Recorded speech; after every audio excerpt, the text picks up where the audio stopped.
నా మాట సుత్తి వంటిది, నా మాట అగ్ని వంటిది, బండను బద్దలు కొట్టే సుత్తి వంటిది. ప్రభు దేని గురించి చెప్తున్నారు?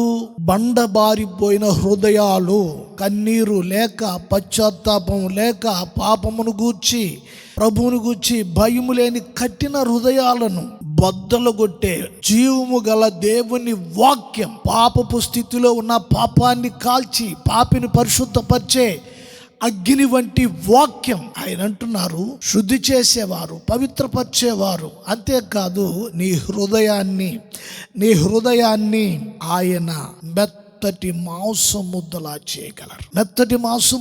చేయగలరు. దానిలో నుండి కన్నీరు రప్పించగలరు. ప్రభు దగ్గర నువ్వు వేడుకొని నీ పాపపు జీవిత ఒప్పుకోలు చేసుకుని నువ్వు పరిశుద్ధపరచబడే నీ జీవితంలో సంతోషము, ఆనందము వెళ్ళి ఉబికేటట్లుగా ప్రభు చేయగలరు. స్తోత్రం.